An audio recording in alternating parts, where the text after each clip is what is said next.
Andrew with Triple L. So we got our 2 new figs today. I'm going to show you the potting process of this one. This is the Pingo de Mel.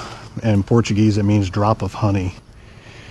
So this fig, when it matures and grows off, the bottom, which is called the eye, you'll know it's ripe and ready to go whenever there's a drop of nectar that kind of looks like a tearing out, and it'll taste just like honey. That's how you know it's fully ripe. So I got these figs from the fig guy of Louisiana. He's a little bit down past Port Fourchon, about a 5-hour trip round there and back. His property, super impressive, over 100 trees, some from out of this country.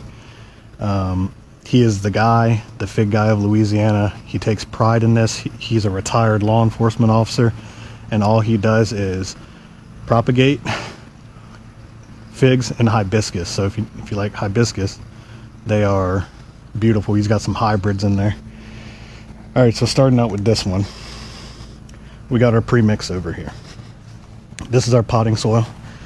So we have a little bit in the bottom here so that it's closer to the top, a little bit of a rim. This soil is a very loose and airy soil, so it's a mix of a cactus citrus blend with regular potting soil. You'll notice the regular potting soil has a lot of the perlite in it, which is for extra drainage, and so is this this cactus citrus blend. So before we start potting, I'm gonna take this. This is bone meal. Amazing slow release fertilizer. It's got an NPK makeup of a 2-17-0, but since it's slow release, you can add this to newer plants or any plant in general, and it's not going to burn your plant because it's slow release. So I'm going to take a little portion right here. It's very dusty, it's very light, like baby powder, and I'm just going to sprinkle it in here, and this is going to give this plant and its new home a little jump start. Do a little bit more.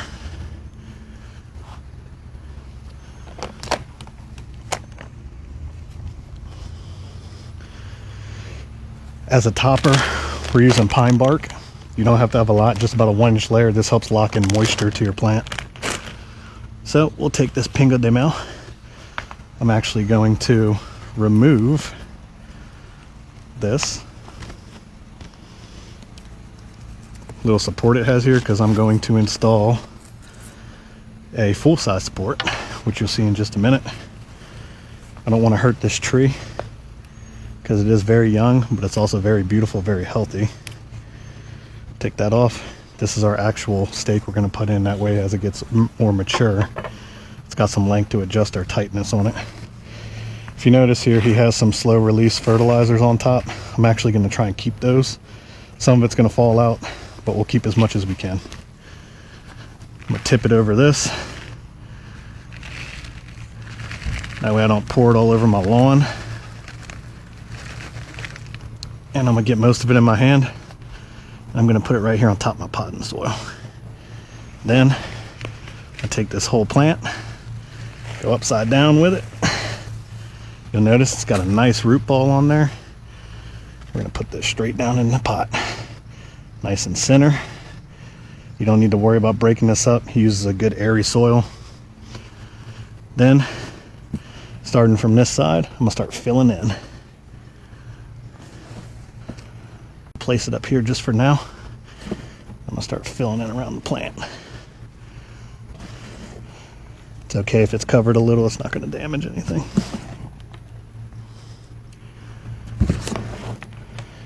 It looks like I have just enough soil.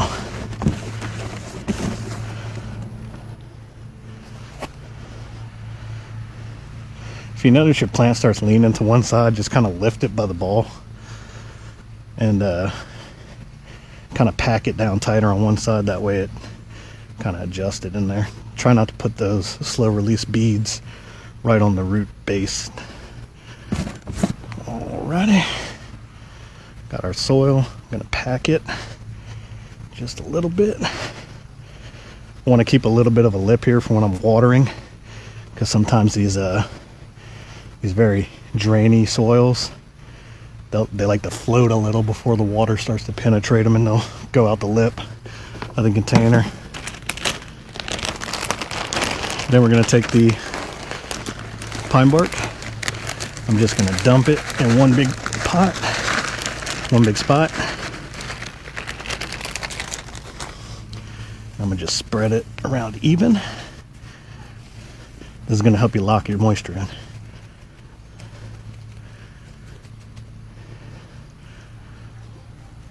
You can press it down a little bit. At this point, you're done rehoming it. This is a half-gallon pot, perfect for propagation, new pigs, any type of plant. We now have it in a 10-gallon pot, so it can grow in this for a while before we'll need to upgrade to about a 20. If you look over here, we actually have our other one already done.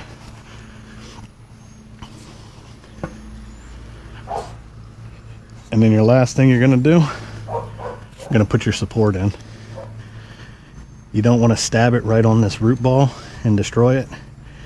So what you're going to do, you're going to come to one side.